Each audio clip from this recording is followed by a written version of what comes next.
Bismillahirrahmanirrahim. Akidah Imam Ahmad menurut pembesar mazhab Hambali. Seorang ulama besar mazhab Hambali yang bernama Imam Ibnul Jauzi menjelaskan di dalam kitab Daf'u Syubhatit Tashbih tentang akidah Imam Ahmad yang sebenarnya. Beliau juga menjelaskan bahwa memang ada pihak yang berusaha untuk menyusupkan akidah tashbih dan tajsim ke dalam kelompok Hanabilah. Ini sampul kitabnya Daf'u Syubhatit Tashbih, Ta'liful Imam Abdurrahman Abil Hasan Al-Jauzi, wafat tahun 597 Hijriah. Pada halaman 9, beliau menulis, "Wa man qala istawa bidzatihil muqaddasah faqad ajrahu subhanahu wa ta'ala majral hissiyat." Barang siapa yang berkata bahwa Allah beristawa dengan zatnya yang muqaddasah, maka sungguh dia telah membawa Allah subhanahu wa ta'ala pada pembawaan sifat-sifat hissiyah, sifat-sifat materi. Perhatikan di sini, innama hamlukum iyyaha ala dhahiri qabihun. Sesungguhnya pembawaan kalian terhadap ayat tersebut atas zahirnya adalah suatu keburukan. Jadi Imam Ibnul Jauzi menolak memahami istiwa dengan zat Allah. Beliau menyebut bahwa berpegang pada zahir dalil-dalil sifat adalah suatu keburukan. Masih di halaman 9, beliau menyebutkan, "Fa'iyyakum an tabtada'u fi madhhabihi ma laysa minhu." Takutlah kalian untuk membuat bid'ah, mengada-adakan di dalam mazhab Imam Ahmad sesuatu yang bukan bagian darinya. Summa qultum fil ahadithi, kemudian kalian berkata di dalam hadis-hadis, tuhmalu ala zahiriha, dibawa atas makna zahirnya. Fa zahirul qadam al-jarihah. Adapun makna zahir al-qadam, yaitu kaki, itu adalah anggota badan. Jadi Imam Ibnul Jauzi menolak kelompok yang berpegang pada makna zahir dan menolak akidah semacam itu, bahkan menyebutnya sebagai bid'ah dalam akidah Imam Ahmad karena bukan bagian darinya. Kemudian pada halaman 10, beliau menulis, "Fala tudkhilu fi madhhabi hadzal rajulis salihis salafiyyi." Maka janganlah kalian memasukkan ke dalam madhab lelaki yang soleh, yang salaf ini, ma laisa minhu, sesuatu yang bukan bagian darinya. Falaqad kasaitum hadzal madhhab syai'an qabihan. Maka sungguh benar-benar kalian telah memakaikan pada madhab ini sesuatu yang buruk, hatta soro, sehingga menjadi la yuqalu an hambaliyin illa mujassim, tidaklah disebut tentang seorang hambali kecuali dia mujassim. Artinya dari saking banyaknya orang-orang di dalam mazhab Hambali yang berpegang pada makna zahir, sehingga membawa Allah subhanahu wa ta'ala pada pembawaan sifat-sifat jasmani, sifat-sifat hissi, sifat-sifat materi. Sehingga di masyarakat ketika disebut dia itu seorang Hambali, maka yang terlintas di pikiran masyarakat, dia itu mujassim. Jadi beliau mengakui hal itu. Dari saking banyaknya orang di dalam mazhab Hambali yang berpegang pada makna zahir, sehingga menyifati Allah dengan sifat-sifat hissi, sehingga ketika disebut seorang Hambali, maka disebut seorang mujassim. Imam Ibnul Jauzi mengakui bahwa pengikut mazhab Hambali banyak yang terpapar virus mujassimah. Beliau mencaci maki mereka karena telah mencoreng mazhab Imam Ahmad bin Hambal. Pada halaman 11, "Wasabi' annahum hamalul ahaditha ala muqtadul hissi. Yang ketujuh, sesungguhnya mereka membawa hadis-hadis atas kesimpulan hissi, materi atau fisikal. Faqalu, maka mereka berkata, yanzilu bidzatihi wa yantaqilu wa yatahawwalu. Allah itu turun dengan zatnya dan berpindah dan berubah. Summa qalu la kama nuqal, tidak sebagaimana yang kita pikirkan. Jadi kata Imam Ibnul Jauzi, meskipun ada embel-embel la kama nuqal, tidak sebagaimana yang kita pikirkan, penyebutan yanzilu bidzatihi wa yantaqilu wa yatahawwalu, Allah itu nuzul, turun dengan zatnya dan berpindah dan bergerak, berubah dari satu keadaan ke keadaan yang lain. Wa yatahawwalu, berubah. Ini mengarah kepada sifat materi, sifat fisik. Maka kata beliau, fara'aitu radda alaihim laziman, maka aku melihat untuk menolak atas mereka secara terus-menerus, menolak secara kontinu. Artinya kata beliau, wajib saya menolak mereka. Kenapa? Li'alla yunsabal imamu Ahmadu rahimahullahu ila dzalik, supaya Imam Ahmad bin Hanbal, semoga Allah merahmatinya, tidak dihubungkan dengan hal itu.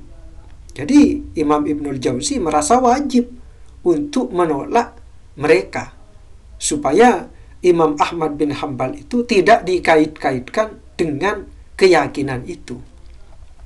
Wa idza sakattu nasabtu ila i'tiqadi dzalik. Jika aku diam, berarti aku telah menisbatkan akidahku pada hal itu. Artinya beliau tidak akan diam, beliau akan menolak secara terus-menerus, supaya Imam Ahmad bin Hanbal tidak dikait-kaitkan atas kesalahan itu.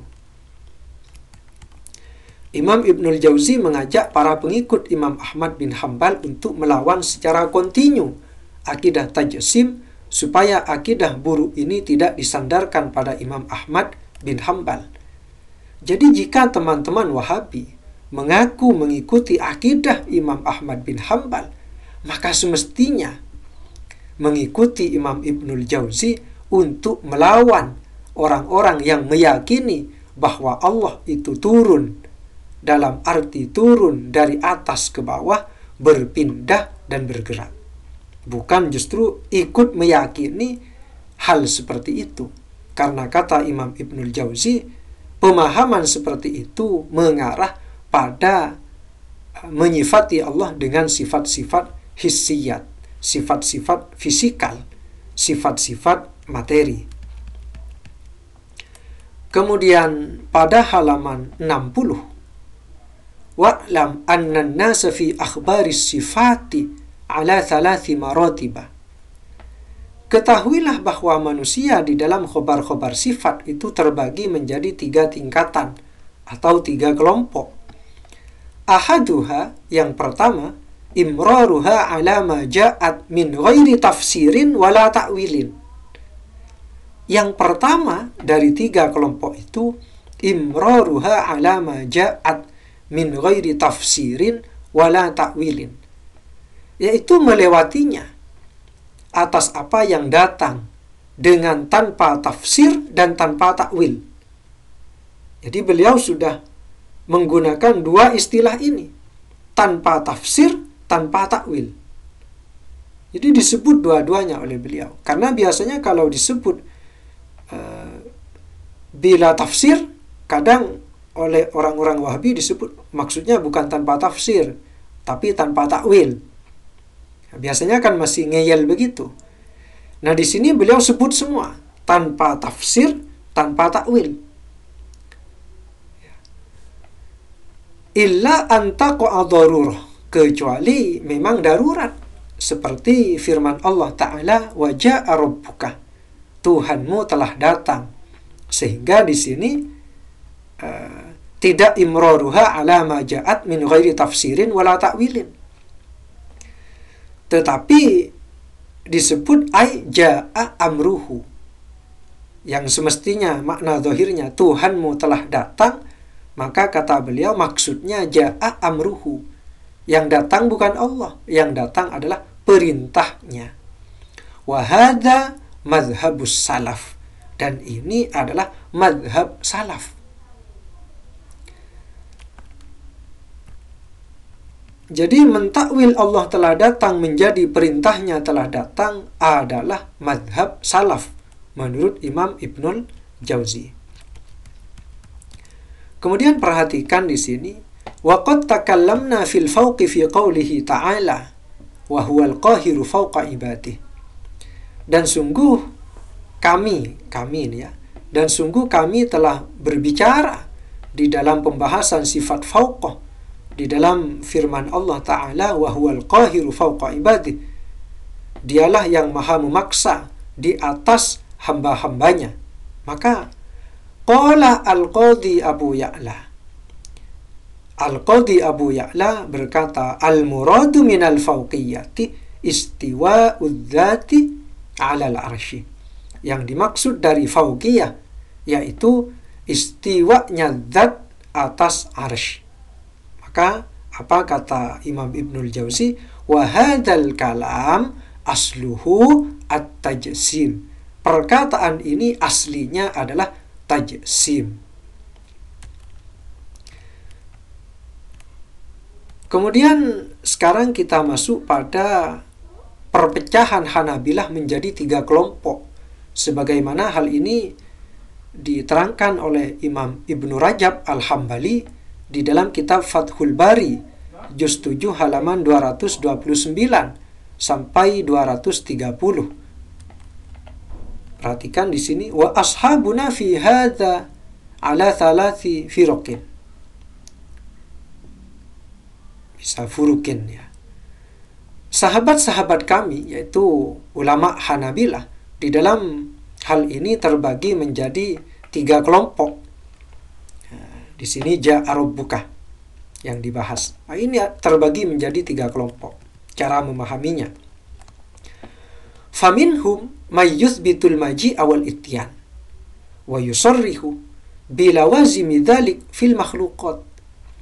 Di antara mereka ada yang mengisbat menetapkan sifat maji' dan ityan, sifat datang, kemudian menjelaskan dengan lawazim, dengan hal-hal yang difahami, yang dipakai di dalam makhluk-makhluk. Jadi kalau datangnya makhluk kan berpindah dari satu tempat ke tempat yang lain. Nah, di dalam kelompok Hanabila itu ada yang memahaminya begitu. Jadi sifat maji' dan ityan bagi Allah itu sama seperti sifat datangnya makhluk, berpindah dari satu tempat ke tempat yang lain. Warubama dzakaruhu an ahmadah min wujuhin la tasihhu asaniduha anhu. Terkadang mereka menyebut hal itu adalah menyebut hal itu dari Imam Ahmad dari beberapa cara yang mana tidak sah penyandaran-penyandarannya dari Imam Ahmad. Jadi terkadang ada orang yang menyebut bahwa pemahaman Allah datang dari satu tempat ke tempat yang lain, berpindah dan bergerak, itu adalah pemahaman Imam Ahmad, kata orang itu. Padahal tidak sah sanad-sanad akidah seperti itu jika disandarkan kepada Imam Ahmad. Ini adalah kelompok yang pertama. Jadi mengisbat sifat maji' dan ityan, tetapi dalam pemahaman maji' dan ityan datang sebagaimana pemahaman datang yang dipakai dalam makhluk. Jadi berpindah dari satu tempat ke tempat yang lain. Kemudian terkadang mereka menyandarkan akidah tersebut kepada Imam Ahmad. Padahal tidak benar jika disandarkan kepada Imam Ahmad. Wa minhum may yata'awwalu dzalika 'ala maji'i amrihi. Dan di antara mereka ada yang mentakwil hal itu atas datang perintahnya. Jadi yang datang bukan Allah, tetapi yang datang adalah perintahnya. Ini adalah kelompok yang kedua. Wa minhum may yuqirru dzalik. Dan di antara mereka ada yang meyakini, mengakui hal itu, wa yumirruhu kama ja'ah, dan melewatinya sebagaimana datangnya, wala yufassiruhu, dan tidak menafsirkannya. Ya, seperti yang dijelaskan oleh Imam Ibnul Jauzi, tidak menafsirkan, tidak mentakwil. Dibiarkan apa aja, apa adanya. Ya, wajah rabbuka, ya dibaca wajah rabbuka bila takwilin wala tafsirin, tanpa takwil, tanpa tafsir, tidak ditafsir, tidak ditakwil. Wa yaqulu huwa maji'un wa ityanun yaliqu bi jalalillahi wa 'azamatihi subhanahu. Itu adalah sifat maji' dan ityan yang pantas atas kemuliaan Allah dan keagungannya. Wa hadza huwa shahihu an Ahmad. Ini adalah yang benar dari Imam Ahmad, wa man qablahu minas salaf, dan dari generasi sebelumnya dari kalangan salaf, wa huwa qaulu Ishaq wa ghairuhu minal a'immah, yaitu perkataan Imam Ishaq dan selainnya dari imam-imam. Jadi menurut beliau ada 3 kelompok. Satu, mengisbat sifat datang dalam arti datang dari tempat satu ke tempat yang lain, sebagaimana datang yang dipakai dalam pemahaman makhluk. Itu datang dari satu tempat ke tempat lain, berpindah dan bergerak. Kemudian terkadang yang nomor 1 ini disandarkan ke Imam Ahmad, padahal tidak benar jika disandarkan kepada Imam Ahmad. Nah, ini kelompok yang pertama ini, yang tadi oleh Imam Ibnul Jauzi dilawan. Yang kedua, mentakwil. Ya, ja'a rabbuka maksudnya ja'a amruhu. Yang datang bukan Allah. Ya, karena datang itu dari satu tempat ke tempat lain, tidak boleh Allah disifati begitu. Sehingga yang datang adalah perintahnya. Kemudian kelompok yang ketiga yaitu yang membaca saja, tanpa tafsir, tanpa takwil. Ja'a rabbuka, ya ja'a rabbuka. Ya, kemudian meyakini bahwa ada sifat maji' dan ityan yang pantas bagi Allah, dan bukan dalam pemahaman berpindah dari satu tempat ke tempat lain, bergerak dari satu tempat ke tempat yang lain, sebagaimana yang diyakini kelompok 1 tadi. Nah, yang ketiga ini yaitu cukup membaca ayat dan hadis yang semisalnya dengan tanpa tafsiran, tanpa takwilan, ya, kemudian memasrahkan sepenuhnya kepada Allah bahwa Allah punya sifat maji' dan ityan yang pantas bagi Allah. Ini adalah yang benar dari Imam Ahmad dan dari ulama sebelumnya dari kalangan salaf, yaitu perkataan Imam Ishaq dan selain beliau dari imam-imam. Jadi jika teman-teman Wahabi memang benar-benar ingin mengikuti jalan yang ditempuh oleh Imam Ahmad, ya semestinya ikuti akidah beliau dan lawanlah akidah-akidah yang keliru yang disandarkan kepada Imam Ahmad. Bersihkanlah nama baik Imam Ahmad dari akidah-akidah tashbih dan tajsim. Kurang lebihnya mohon maaf. Semoga video ini bermanfaat dan wallahu a'lam.